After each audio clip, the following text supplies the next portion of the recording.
Okay, ladies and gents, for those who have been following, this is the bike that I've been working on for a little while. Today is April the 20th. Alright, so I got about 10 days to work out any bugs and get it all detailed and ready for bike week. So let me go over real quick. For those who don't know, this is a Suzuki. It's a GS500. No, it's not a Busa. And no, I don't need a Busa. We decided to do a bike like this just so we could show off some of the things that can be done to it and some of the things that we do, here at the shop. So one of the things you might notice, alright, is we have mirrors on the bars. And as you can tell, these have turn signals in them. If you notice down here in the front cowl or front fairing, there is no longer an area for no longer an area for the original turn stalks. And what I did is I took a sheet of ABS I had in the shop and cut out a section, plastic welded it on the back side, filled it in, alright, with filler, feathered it down, and then we did our primer and our paint. Now I've still got some other things to do. It's not done, but this is where we're at right now. But let me go over a couple things, okay? So, again, we shaved those in. We shaved them and filled them in, alright? So that's done. These are Katana front and rear rear rims, there we go, that I sent out and had chromed. Alright, everything's been paint matched. Now originally we were going to do this this triple flake and House of Color Brandywine, running a little short on time to get this all completed, and with the House of Color candy having to go on and several more layers of clear and then cut, buff, and polish.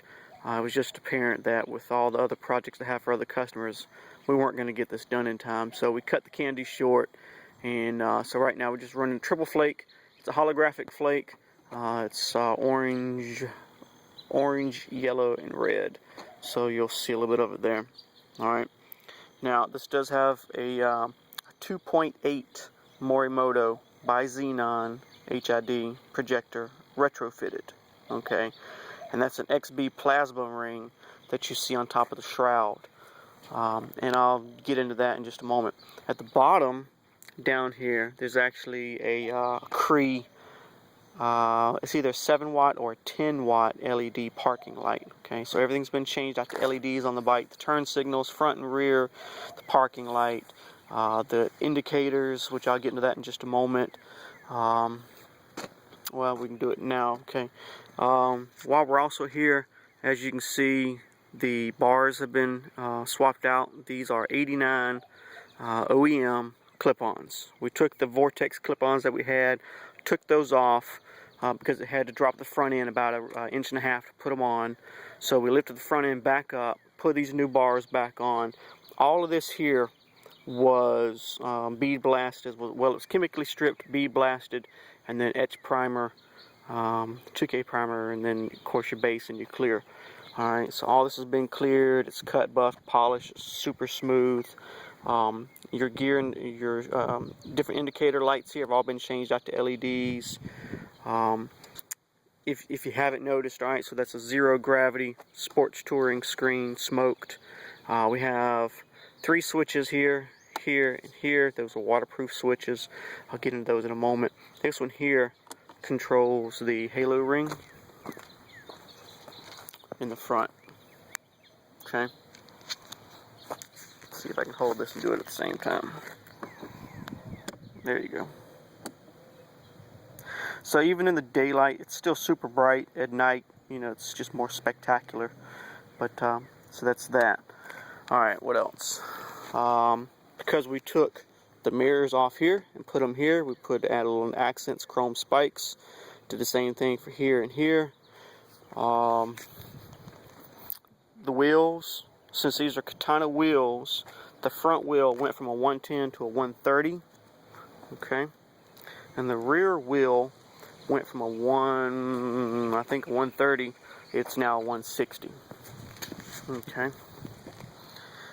If you've seen the other videos that we've done in the past, yes, we have a true dual Yoshimura TRS system.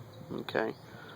I have a billet piece right here. If you guys watch the other videos, that piece is painted. I just have to swap it out.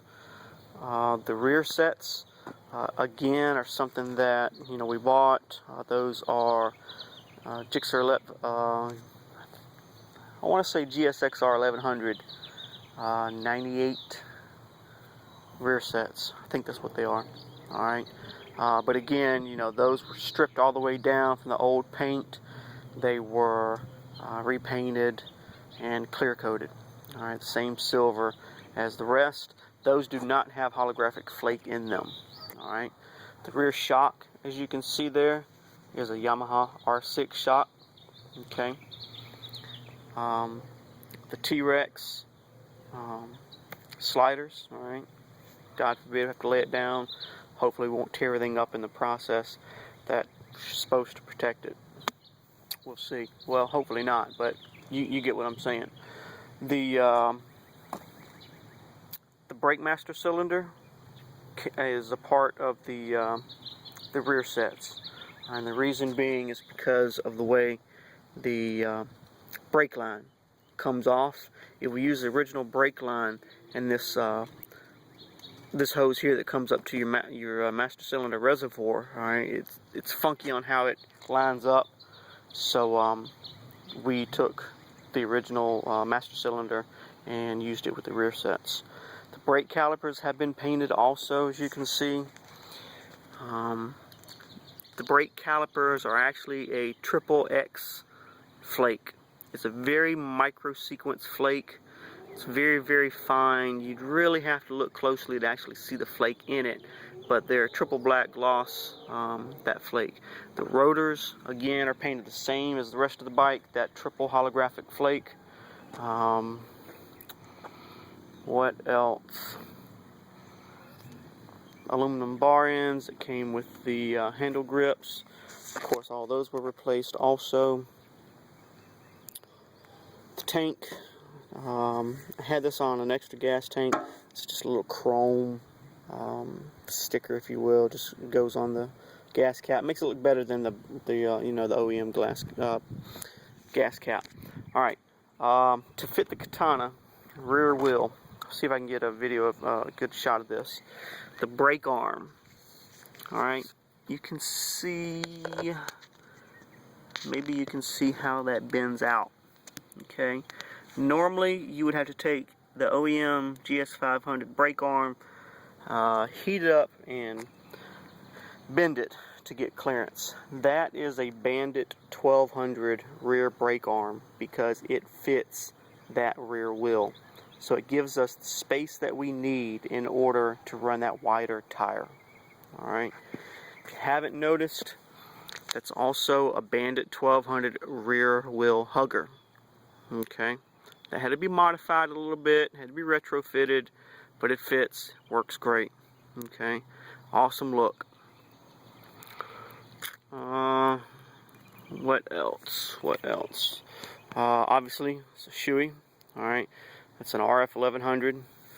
The Bluetooth module we have for that one's getting ready to come off. I got a Sena SMH10 that's getting ready to go in. Of course, the mount for the GoPro Black Edition Hero 3 that you guys seen in another video, the tether mount for it. What else? The kickstand I had to replace. I originally had a shorter kickstand because my lowering links on here, I had the bike lowered with the bigger tire. The problem that I would have is the rear wheel hugger would be way the hell up here, and it just wasn't any good. So we had to lift the rear end back up.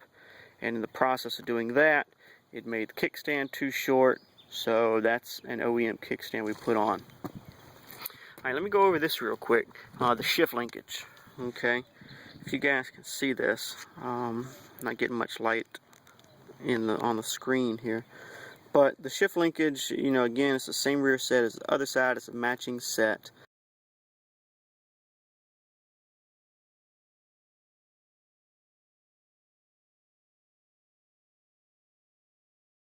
All that. I used a die which was a 1/4 20. Okay. I didn't have access to a machine lathe anymore, so I couldn't take a piece of 3/8 rod and center drill it and thread that 1/4 20. So what I had to do was go to the hardware store and buy 2 couplers, which are about 1.5 inches. Those are actually 1 3/4 a piece. They might be 1.5 inches, but anyway. And with that, there is a piece of all thread, which is a 1/4 20, obviously, which is right in the center. It extends about halfway through each one of these couplers. All right. Some people call them standoffs. It depends on where you're at. And so that gave me the connection I needed to put these two together, and then thread my 2 rod ends back into those couplers, so that I could get the distance and the length that I needed on this rod in order to, you know, shift. So that's that. Other than that, I think that's about it.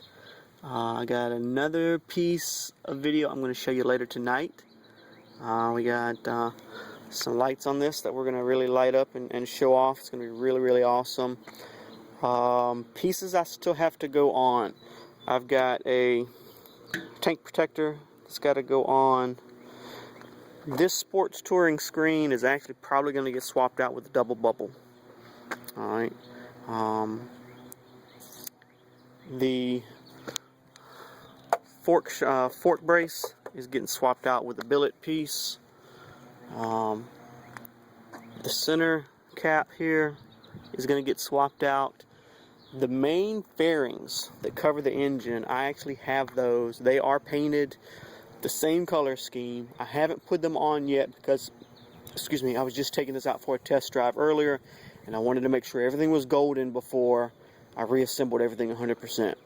So there was no problems on the test drive. Not that I anticipated my skill, or not that I doubted my skill set or anticipated any issues, but just wanted to be safe. And so now getting ready to put those on, and I'll take some more pictures of that later. But it's a fully faired bike, and I've got to, you know, go get it, take it to the shop and get it all detailed and cleaned out. But anyway, hope you guys have liked it. Maybe I didn't make you too dizzy with the video, but it's an awesome build. Working on it for quite some time. Still have a lot more work to go. And maybe you guys can catch, you know, some of that flake. Yeah, I can see it.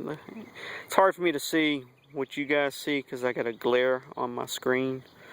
But of course I'll preview it before I publish it. But anyway, hope you guys like it. Thanks for watching. As always, see you on the next video.